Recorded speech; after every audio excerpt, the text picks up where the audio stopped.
All right, hello and welcome to the Couples Take On. I'm Austin. And I'm Shelly. We're going to talk about relationship safety when entering into sober curiosity. Yeah, but what's sober curiosity to people? So let's give a little background. Yeah. So, hi, my name's Shelly. I'm a registered nurse. I'm also a wife and a mother and a woman. I've had weight loss surgery.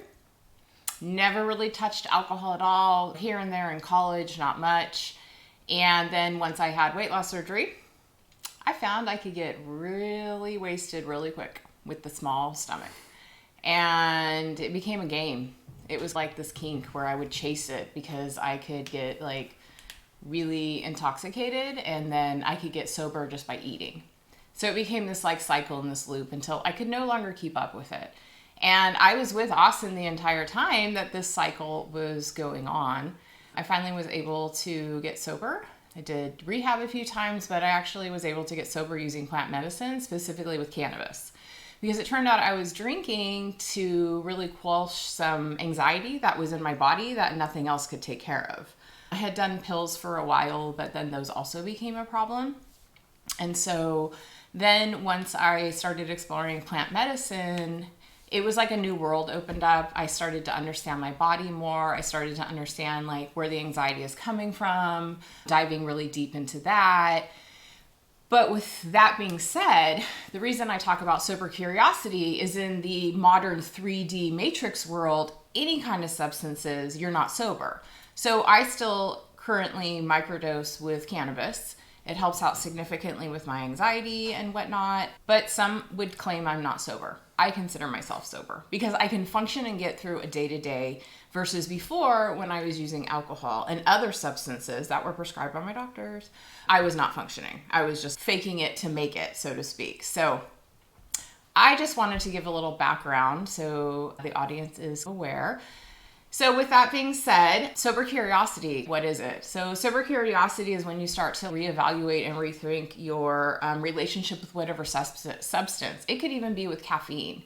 It could be with anything you want to define, food, all of that. It could just be like anything. And then you just start to have the self-awareness and keep documentation of it. Like, how are you feeling when you're having these substances? Are you feeling in a shame space? Are you feeling like having other emotions coming up, blaming others, blaming yourself? There's so many different emotions for people. But that's how I define sober curiosity. And so then you just start to be really aware of your relationships with substances in whatever form they are. Speaking of curiosity, over here I see Tippy, one of our cats. She found my camelback and she's pawing at the bite valve because Tippy finds any kind of drinks, especially water, wherever it is. She's like the water girl. Yes, she is.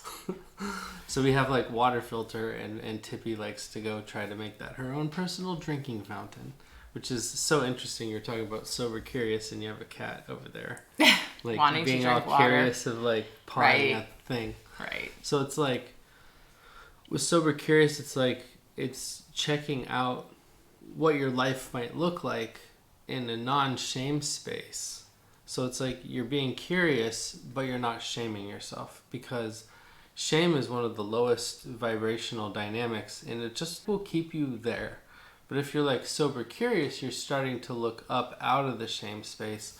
And what we wanted to talk about is relationship safety when navigating like a new life experience, a new path of sober curiosity. It's like, how do you do that with your partner where maybe traditionally you were like, just, you're an alcoholic and it's your problem? That just puts them in the shame space triangle trap, right? And the key is to like get out of that. And how would they feel safe to come out of that triangle trap, shame?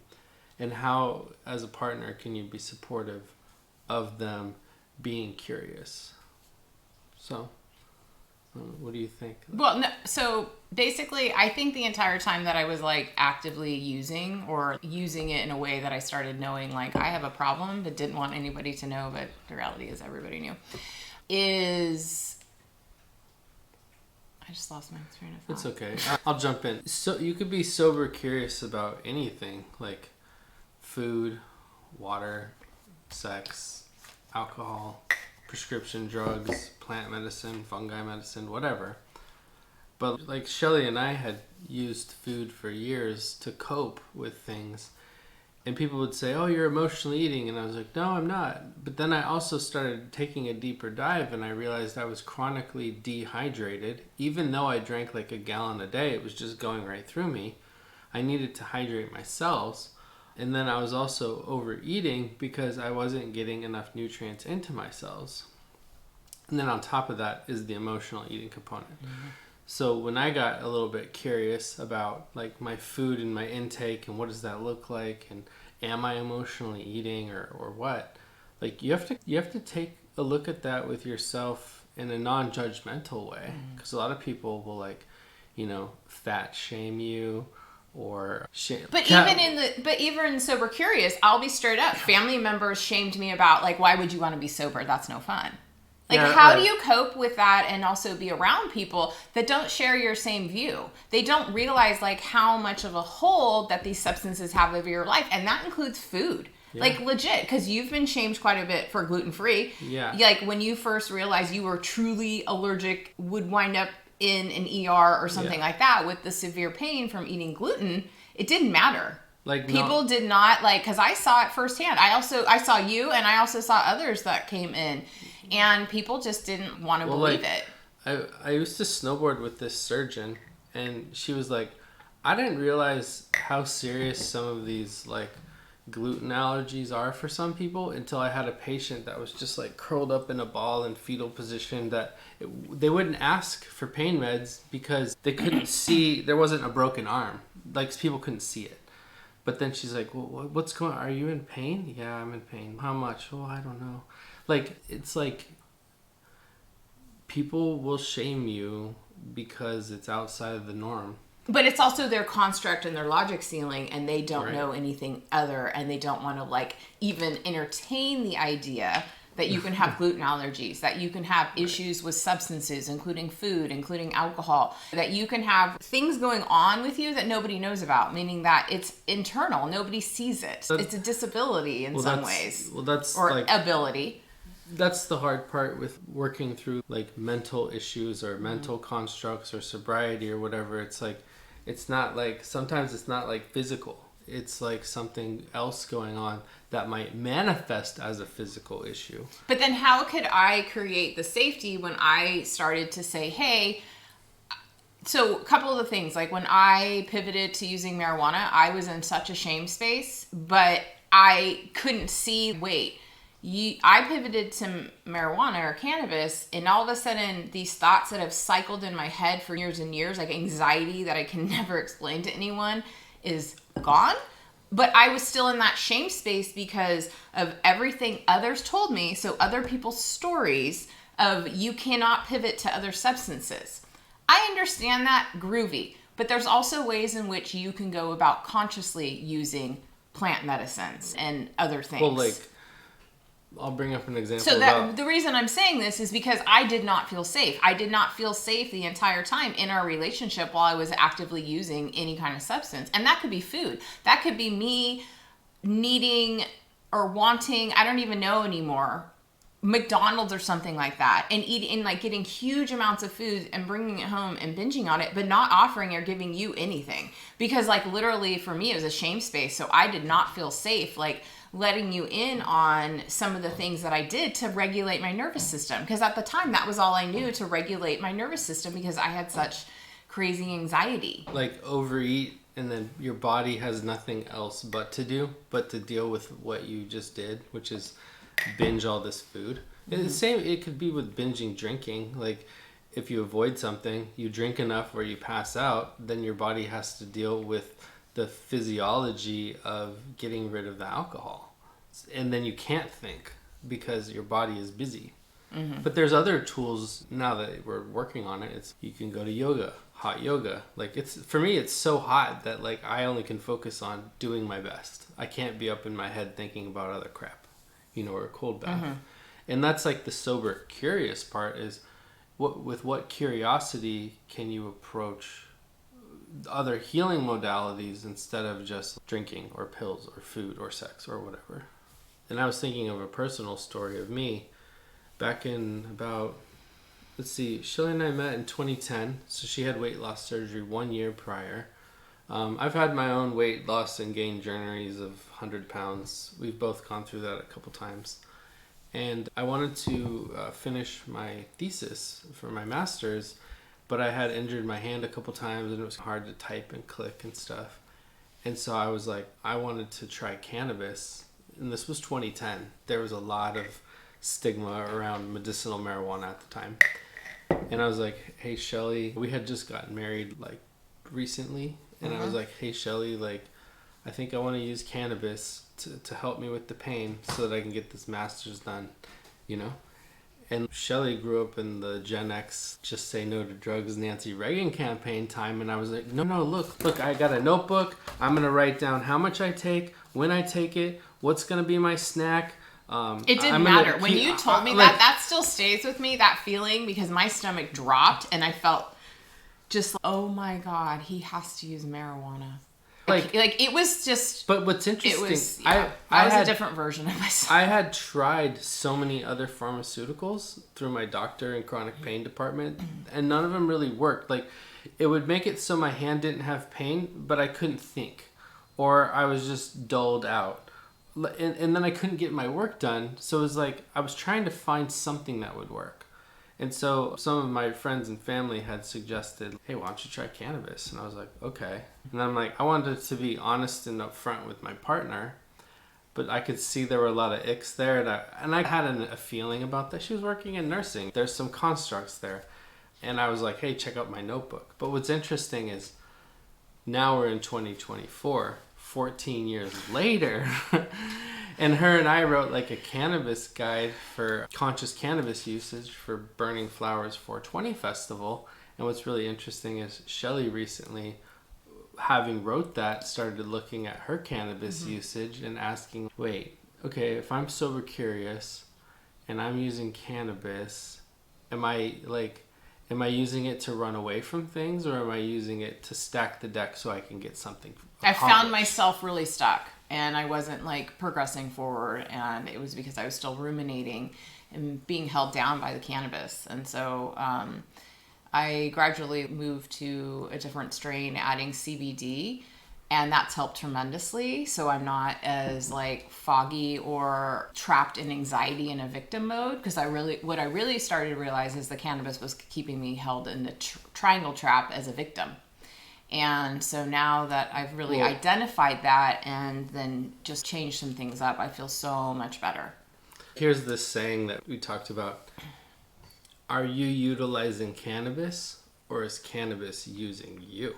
Because it will. These plants, these fungi, anything, any substances, if you're not utilizing them consciously, they will use you. And that can even be stuff in the food. Are you utilizing high fructose corn syrup, or is high fructose corn syrup using you and regulating your nervous system and putting you into a 24-hour cycle? But that's for another podcast. So with my cannabis usage, I found that if I had just a little bit of THC and mostly CBD, that would work well for my pain, where I wasn't having too much highness in my brain, but my hand felt pretty good. And I would set out little snacks and do it like more, like seriously, I would like 5 macadamia nuts, and I'd have some like coconut little things. And now I was just like thinking about how my mom, when she entered perimenopause, now that I look back, like she had little nice snacks like dark chocolate, coconut, macadamia nuts. And then I did that. That way I wouldn't just go binge and eat a bunch of food, because I wanted to make sure, and when I got the munchies, that I already had a plan.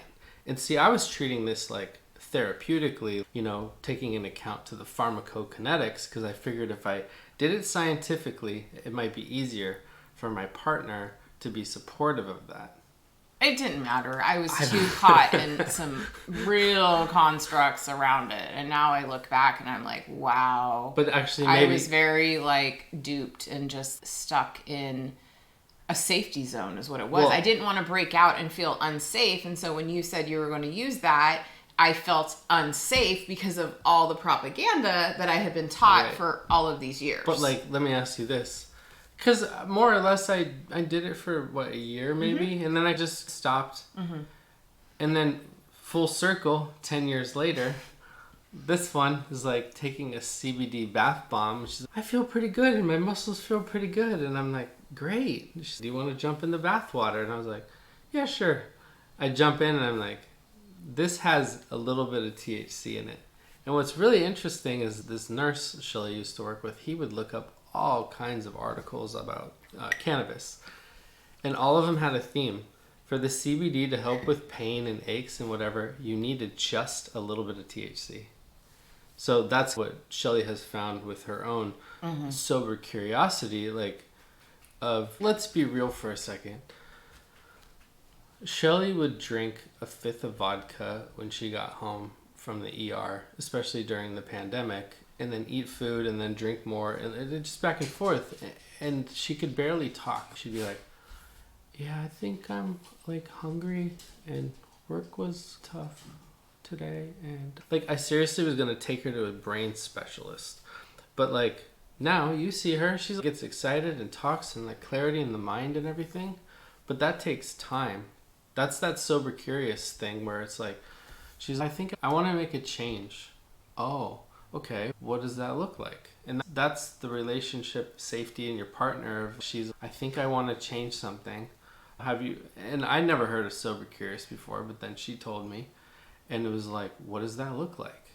So you're leaving alcohol behind and you might be doing other modalities to help you in this transition.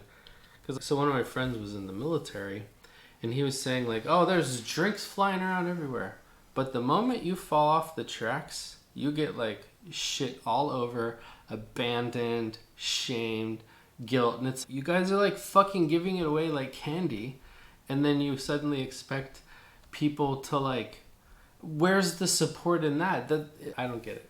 And that was okay, so after I went to rehab the first time, I came back and literally had zero friends. Almost the entirety of everyone I knew exited my life. And some of them had good reason because I had done some shitty stuff before I went and got sober for the brief time. But there was definitely all of that going on. So if you want to talk about feeling unsafe, I felt completely unsafe. So even though here I was like holding on, grasping with dear life for my sobriety, I was completely unsafe in my body. It was a very interesting time. I now look at it in a different light. I recognize how hard it was. I think the biggest thing for me was the feeling of literally once I left rehab, I felt like I got left at the bus stop and it was like, here are your tools. Here is your giant suitcase of all your tools. Go. And it was like, I just felt like there was so much more that I needed to tap into. I'm going to cry because it was so profound. There was so much more that I needed to tap into and I didn't have the resources or those tools at the time. And a lot of it was like getting over the shame and the guilt and all that because it was very much pushed like just stay sober and you'll be fine. And it's so much more complex than that. And I just didn't have the tools at the time. And so the tools I went back to drinking. And then I also went back to overeating and using food as some way to numb myself. And so I think that's why it's important to know that rehab is a tool, just like weight loss surgery is a tool, but then how are you integrating all of it? What other things are you letting go? So when you let go of things, you're now creating space within yourself, mentally, physically, spiritually, to allow new things to come in. But I didn't understand any of it. I just wanted to check boxes and be the good girl. Like I had all of my inner child right there front and center, complete with the fear of, am I going to have a spouse I can't deal with this anymore? I'm out. Like that. And that was a real thing. So that safety component was, whew. I don't think I really have, now that we bring this up, I don't think I had the awareness of feeling safe until I started the marijuana. And I don't know why the marijuana helped. I think it's since I got into my goddamn body and I got grounded and I hadn't been grounded or in my body for so freaking long. Because you and I were both shamed for being big by society, friends, family, whatever. And like we've both had our ups and downs of weight, but it's like now we're getting into ourselves, into our own bodies. And being sovereign about being in our body. Like, I did psychedelics with Shelley like 2 years ago. And about 6 months went by, and then I didn't recognize myself. And then I started realizing that I used to recognize myself only through shame. Oh, I have a scar here, I have a scar here, I have a scar over here, I'm like fat here, whatever. And like I had my arms crossed on one of the tonal dads posts, and one of the dads was like, this is a nervous move, okay? You're he's like, man, your forearms are big. And I was like, then I thought about, are they big? I don't know. And then I started recognize my body out of capability. And I was like, no, yeah, I used to bowl, and I hurt my right hand several different times, so I started to bowl left-handed, and then I used to play racquetball left-handed, and so now I even things up. And then I started realizing, like, oh, I have a bigger frame. Like, I can carry a lot. Like, I can carry a lot physically, emotionally, mentally, and spiritually. And I realized in that moment the capability that I have to hold my partner and myself was good, that I was bigger, that I could hold it. You know what I mean? And so, seriously, when you go through rehab, like Shelly did, they bring your family in, and the family are just like, I want to get the fuck out of here. This is your problem. This is not my problem. Oh, you want to talk about the energy? Oh, I'm getting chills now remembering. Holy moly, that was a lot of freaking anger and confusion by everyone. I remember the participants just wanting to be seen and loved, and knowing that they're not going to be left, or just some sort of hope. And then the family members having a lot of hurt. And wow, that was intense. Yeah. Like, it's like, what's interesting is we're talking about sobriety of alcohol, but we didn't really learn the techniques of how to deal with sobriety of alcohol until we learned how to be psychedelic integration coaches. The irony in that, right? It's like, just say no to drugs, and what the hell is all them doing over there? It's like, now we learn like safety, connection, fulfillment, like shame space to exalted spaces of like authenticity. Most, like, the highest vibration is authenticity, right? Which is higher than love, because you're truly being. What have we done? What did we do in the past to hide our authenticity? We fucking ate food or drank or whatever. And it's like, now when you can be authentic, you don't have to hide yourself with alcohol or drugs or sex or whatever. Mm-hmm. Well, and that's creating more of the safety. So I think the biggest thing that we've realized in the safety component is that, for me, when I'm having anxiety or I'm not feeling grounded or whatnot, and it's something that it's maybe a pattern that's come on, or it's something that's lasting longer than I would like, it's then opening up to you to let you know, I'm feeling unsafe and this is why. Well, so then we can look at some things together to see if you can help me. Now, some of the things that I get anxious about are super old programming, but it's also from spending 18 years as an ER nurse and always like expecting the unexpected type of thing. And so there's sometimes that I don't even know why it comes on. And I've talked to some other people that have worked in the front lines and the PTSD, and they'll say the same thing. And it's just like really leaning into the tools and getting into my body. Like last night, I don't know why I could not, you were antsy too, and we couldn't get cool. And I know I've ovulated, so I'm going through perimenopause, so my hormones are really up and down, and that's really fun and exciting for anxiety. And actually the feelings in the body, because it's a physical thing, and the doctors are still trying to deny it, but that's a whole nother podcast. And so anyway, I finally just went and got my headphones, and I just listened to a meditation, and I had fallen asleep. And so then it was like, okay, I was running some sort of program that wasn't mine to run. It was something that was like continually like coming up subconsciously. And in this case, I'm like getting in my body. And so that's why it's just so important to be able to feel your body, but then also have clear consciousness with the thoughts in your mind. And then also, where's your heart, your spirituality, your soul, like also coming from? Because they're all like this one beautiful, in this case, it's a triangle, but it's a really beautiful triangle. Yeah, so like we say get into your body, but a lot of people might not know what that even means or feels like. And some of us have ignored our body so much that our body goes into a very painful space to get our attention. And so for me, like, I would have the hand pain. And now what I'm realizing as time has gone on, I had the table saw incident and glass beaker shatter into my hand. But as more time goes on, what I realize is when I'm doing typing and stuff that feels aligned with my authenticity up at the very top, then I don't experience as much pain. I feel better. I feel like I'm able and capable of doing those things versus when I'm just like, I used to work at the patent office and like that was like tough. Like mentally I liked it, but physically it was rough for me.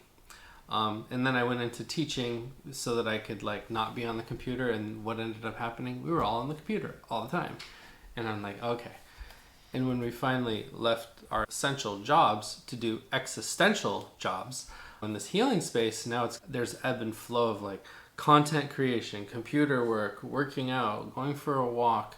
And this is like the sober curious part of it, of what modalities can you do to help you regulate your nervous system when you get perturbed by something, someone, or whatever, so you can still be in your authentic and sovereign self and not get so flustered. Because people say, my anxiety. Careful with that little reframe. When you say my anxiety, you're claiming it as yours and you will keep experiencing it. But if you say, I am experiencing some anxiety, so you have thoughts, feelings, and emotions, and if you could figure out what's going on, then you can work through it.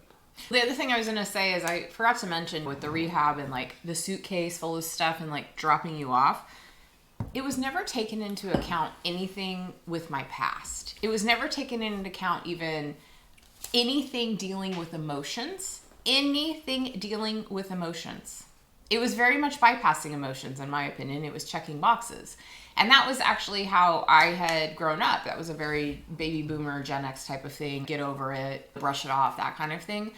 And now I recognize like you're a whole complete person, like a holistic type of view. And had that particular program that I went through probably been more into that, then I don't know. I just think it would have been a different outcome for myself. And in fact, I feel like some rehab institutions should take a look at that, because it's not check the box. It's let's dive into your generational trauma. Let's dive into your childhood trauma and like all of these different parts of you, because they started flaring up in different ways when I stopped drinking. Because I didn't know how else to deal with this program that I ran in my mind. And it was a program of shame. It was a program of blame. It was like such a low vibrational thing. And that's why I'm so passionate about plant and fungi medicine, because it helps you really to unpack that and have this awareness and calmness and honestly to get in your motherfucking body. And so then you're able to feel as we are as humans, instead of like always being in your brain and always having this logic construct story running and not being able to feel it in your body. And don't get me wrong, like I still have anxiety and stuff like that, but is this a nervous excited anxiety, or is this is like doom and gloom? And this has really allowed me and also you to work through it separately and together. I was just looking something up. It came to my mind.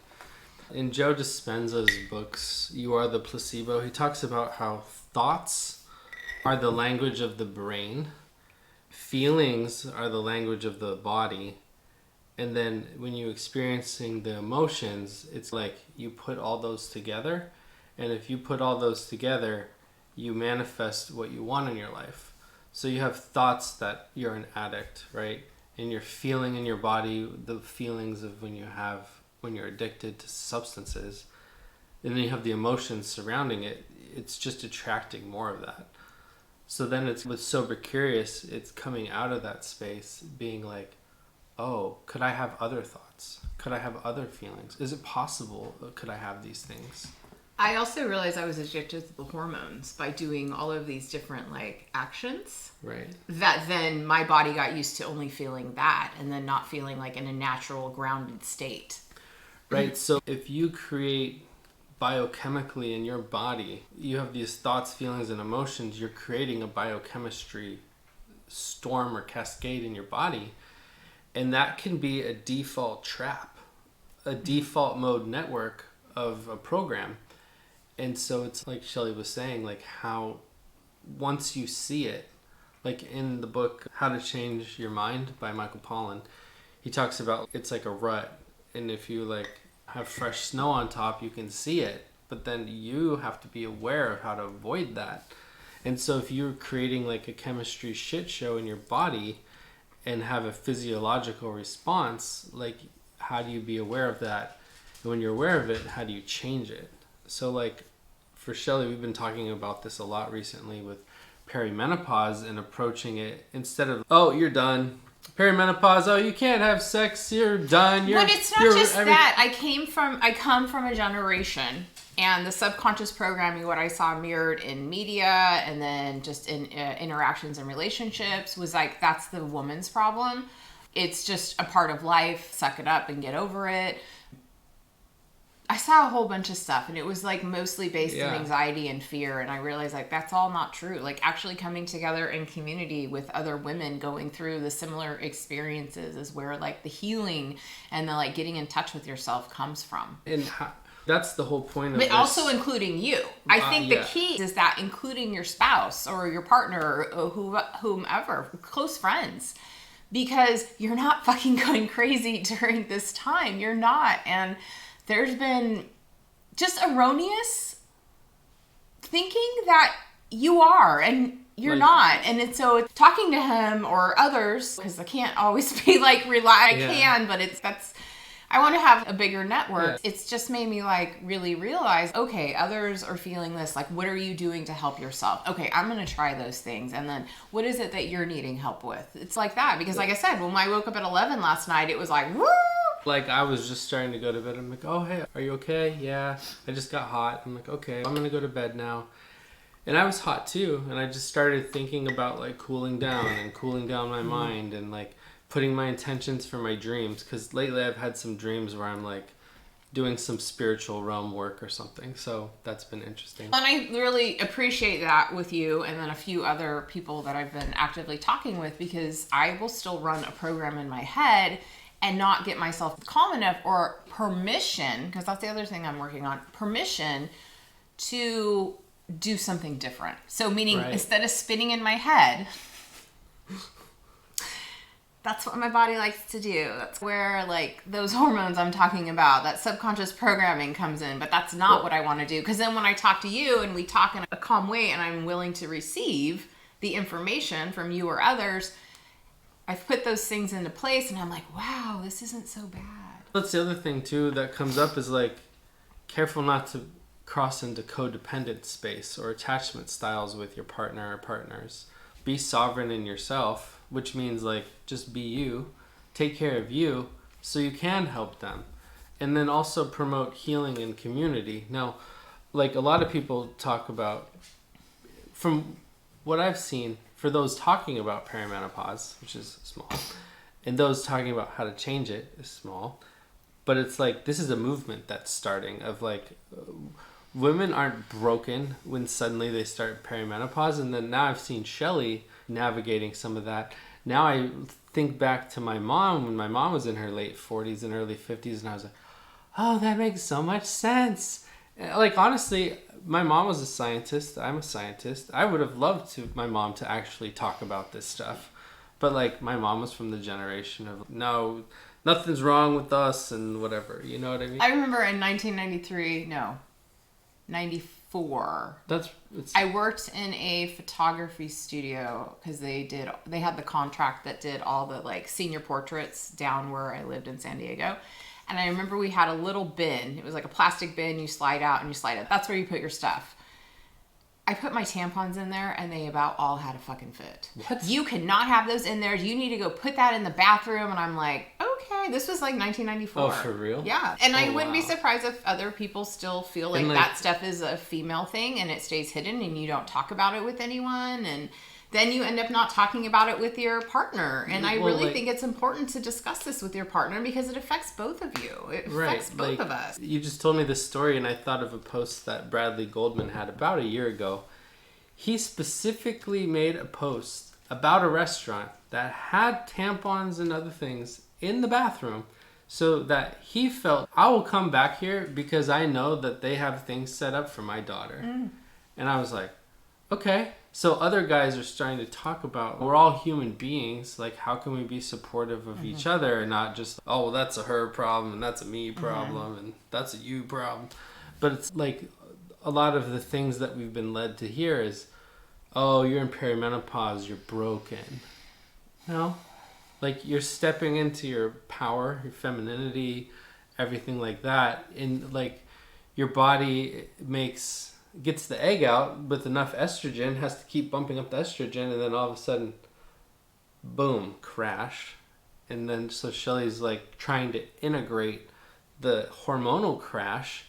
And a few years ago, back in the hospital days, if you have an IUD, at the time she did, if you have an IUD that has some hormones, and you're constantly having energy drinks and soda and candy and like you're eating that way, those chemicals, caffeine and sugar, are regulating your nervous system for you, and they're giving you a synthetic cycle. When you leave those behind, and for Shelly, she did psychedelics and integration and took out her IUD and was like, I gotta get this out of my sacral center. Okay. Then suddenly she had this curiosity about what is it really like to have a cycle as a woman. Because she basically overrode her cycle with caffeine. But I also had birth energy control drinks, pills too. birth control, I think from all the that. age of 21 until 47, there was something that was controlling, and I never could notice my cycles and actually how my emotions, feelings, behaviors, like all of that during each week of the cycle. Like I didn't track any of that. Well, and there's this profound difference. I see it now. I feel it now. So it's like, just like with sobriety, you're being aware and curious of life-changing events and experiences. Getting sober, life-changing event and experience. Working through perimenopause, life-changing event experience. Being able to talk to your partner in safety, life-changing event or experience, right?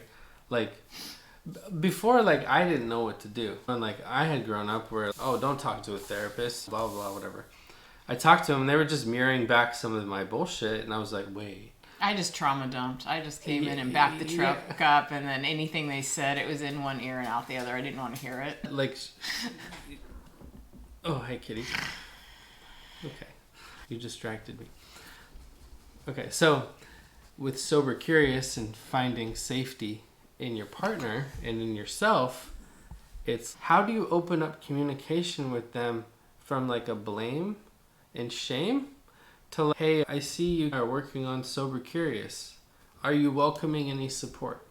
And when you first say things like that to people, are you welcoming any support? It's like deer in the headlights. Holy shit. Like, what? Wait, what did you ask? I was like, oh, are you welcoming any support? Like, I see you mentioned that you're working on Sober Curious. I'm asking, do you want to hang out sometime? Because I don't drink, whatever, right? And it's like healing in community. So it's like, how do you open up those doors in yourself?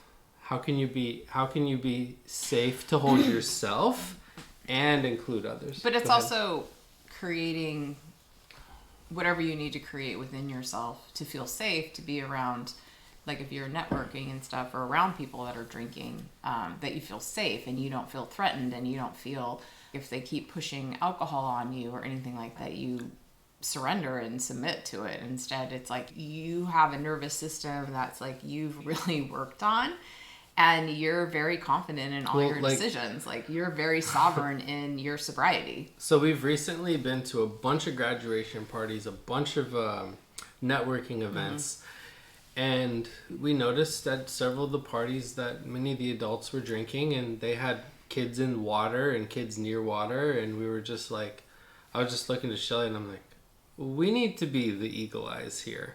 And what we realized is we have a pool party, we're just going to hire a lifeguard or something. But we saw people drinking and kids were like falling into the water, and we're like, oh man. Because you could drown in like a little bit of water. And we're just like, whoa. Then one of the hosts, like he was super excited, big achievements for his family and everything going on. And he's, hey man, get a drink. What's your kind of favorite drink? If you're on a deserted island, like what drink would you get? And I'm like, water. He's, oh man, that's probably logical. But then he's like, I paid for this whole open bar. Like go get your money's worth. And I'm like, Yeah. So instead of, no, I'm sober, blah, blah, blah, buzzkill, we were just like, oh, okay. And we just said, oh, I like rum and Coke or Jack and Coke or whatever. I just went and got Diet Coke. You know what I mean? Like, I think him seeing that, he knows that this is a big deal for him, right? And like, you don't need to go rain on everyone's like fucking parade just because you've made some life-changing events or whatever. So it's like, how do you navigate sober curiosity if society is pushing on you to drink?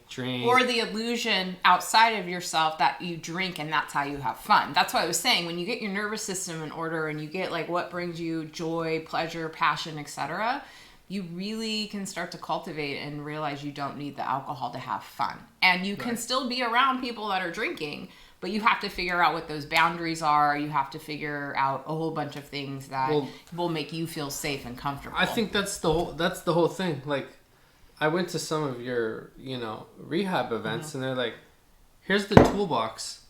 They don't tell you how to use a single fucking thing. Okay? That is like a huge problem. And that's where the psychedelic integration has come in handy, of integrating psychedelic experiences. But now I'm like, oh, we could help people integrate weight gain journey, weight loss journey, alcohol, whatever. And it's, okay, here's, what are we talking about today? It's also because people need to get out of the idea that you can't change. You need to change. Growth is amazing. We are meant to grow. We are meant to grow every single year. We're meant to grow from learning from our past challenges. We're meant to grow from like our triumphs. Like, all of it is how, as humans, we are meant to be, is growth. And it's a cycle. And I think that's why I never really understood like New Year's reflections. I think everybody got obsessed with resolutions. Let's change again. No, let's like do reflections of all the great things and then the areas of what you've learned. And so I think that's important to understand and to do. So I just read this book called Caffeine by Michael Pollan. And he basically was talking about how caffeine was found to be useful to get people into a cycle of productivity between 8 and 5 p.m. with your paid break or whatever. Yeah. And so it's like overriding your system with some sort of external factor or external substance. And it's, wait, how do you slip into yourself, right? The seasons change. Like, we're currently in spring, we're coming into summer, allergies are running hot. There's things going on, things going everywhere. And it's like, you can go to look at the ocean, like, push, pull. What new information is coming to me, and what am I letting go of? Because if you keep holding all the stuff, you're just going to be a muddy mess on, like, your muddy mess sandcastle. You got to let things come in and go out. It's creating the space is what I keep saying. Yeah, Dice was saying that to us. Oh, are you creating space for that new life-changing event? And it's, like perimenopause. We're making some room for that in our life. She has to make room for it. I think it made me realize with the whole rehab thing, besides the dealing with emotions and feelings or not dealing with it, was that I didn't create space to be sober. Meaning I didn't create what's my new thing that I want to have fill in my life that was taken over by like the drinking all the time. Right. So it's like you let go of drinking. Now you suddenly have time for ice baths, sound bowls, even checking Aura Ring data of like, how's your body doing? Dance, yoga. Yeah. I mean, anything you want to like just do, go have fun. So Shelly just passed me a note, Gen X style. It says, let's wrap up. That's me. I'm like 40 minutes. I saw that. Are we at 40 minutes? We're at 45 minutes. Okay, then I was spot on, and I didn't bring a little clock. But about 40 minutes, I can tell. I just start to be like, we're rambling on too much. Let's wrap it up. And this is part of curiosity with your partner. At 40 minutes, she's just like done. I want to stand up and move, and I got to go to the bathroom. I'm hungry. There's everything. What you talk about? We have another call after this. Like, it's everything. Yeah, so she's talking about honoring her body. I need to. This is like a physical body scan. I want to put my robe on. It's robe time. I'm like, I need to get warm, a little bit warm. Are you cold? Yeah, I got cold while we've been talking. I think so it's because I'm like speaking my truth, and that can be very. Think of this is for the guys in the group here, maybe for the car girls too. It can be uncomfortable at times. When you compress a lot of information or Freon, and then you let it out and you speak your truth and let it out, things get cold. So sometimes I'm getting you chills get with that. yeah. So Sometimes you get cold. Truth. So there's this there's this in your car, in your truck, in your Duramax. There's this expansion and contraction stuff going on, or like spooling up the turbo and letting it come back, right? Wastegate, like all these things similar to like cycles and perimenopause, and also to like the sober curious stuff of like, how do you connect with your partner? How can you even talk like this? Like, it took a little time to get to this point. But you could watch this video separately. You could watch it together. You could check out some of our clips. We're actually heading to another meeting to brainstorm this new thing that Shelly's going to do with someone else about integrating weight loss surgery and then putting that together.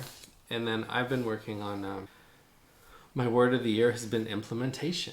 So it's like, how do you implement sober curiosity? What structure do you need so you can do that? Like one of my clients, she's in a sober journey and she's been through NA and AA and stuff. And I made her like a little sheet for her to calendar all of her events, for all of her meetings she wants to go to, for her classes, for her job. That way she sees it, and that way she can take aligned action and do it. And that's the thing. AA gives you like, rehab. Here's the tools. They don't show you how to use them. And then I'm helping people implement and show them how to use these or even tools. to feel safe to use them. I can't explain it. There's safety in even allowing yourself to do something new, because that's something that I each day am working on. Even one of my book writing clients, she has some hand issues too, and I'm like, okay, I've been through this, and she actually got her book done before I got my book done. But it's funny, it's like putting it into place. So what are you doing to put things into place? What does sober curiosity look like for you? How can you have safety with your partner? Like sometimes it's the inner child. Have you seen the meme? Like the inner child wants to hug, but we just want to run away because our ego is like pissed at each other. Like, fuck you, fuck you. Okay. So what do you want people to do? You wanted to wrap up. I know. So I was wrapping up like what tools they can use, how they can implement, what's coming up next. If you want to talk with me some more about your sober curious journey, you need some mentoring, you need just somebody to say, hey, this isn't what I thought it would be, reach out to me in my DMs. Certainly we can do a connect call. I do one-on-one coaching, different things, any kind of transformation, because I've been through a lot. So I have a lot of different things in which I can help people with. So yeah, just send me a DM and I'm more than happy to get on a connect call with you. Nice. So she's doing some stuff with sober curiosity, weight loss, also perimenopause. Some of that will be with her, some of it will be with me. If you want more information about plant medicine, because you were part of the Just Say No Nancy Reagan culture, that kind of thing, and you want to just explore some more stuff, please reach out. Yeah. Because it's been transformative. We're working on setting up our Patreon account so that we can talk more freely about how we've utilized plant and fungi and different types of medicines to help with life-changing events and experiences and integrating them, and what does that look like for different people. So stay tuned for that. And see, is there anything else? Any final thoughts? ChatGPT. Oh, we're setting up the Holistic Chamber of Commerce in Stockton. And if you want to be on the email list for like the early information as we get that rolled out, definitely DM. That's exciting because we're creating it here where we live because we want to be around more holistic practitioners. That's where we've landed in our health journeys. With this particular chamber, businesses and community members can join, and we're going to put together some events for everybody. Like sober curious. You're going to have a sober curious bartender that's going to come and serve non-alcoholic mocktails. So I'm super excited. And as a former food chemist that worked in drinks and beverages, I totally nerd out with, does this have a little bit of rosemary in it? And did you put like peppermint? Oh, that's what it is. And like it's really fun and it's an experience. So it's like integrating that. So if you want information on that, great. If you want to join that membership, we could get you set up with that too. And anyone, anywhere can join the Stockton chapter, and you can also go to any other chapter. So that's really exciting. We got like 100 people email that are interested already, and so this is very exciting. And we've been helping a lot of business implement their social media and like just find systems for them to flow into, especially if they're navigating this sober curiosity space. So, anything else? All right. We love you. You're doing a good job. Keep doing what you're doing. Make those subtle changes. Whatever. Subtle changes. If you're Subtle presented areas. with a decision to make, do the one that maybe would bring you just a little bit more joy or play or happiness, and keep doing that and find what you truly want to do and be and understand and be your authentic self. Yeah. Okay, you're good? Bye. Bye.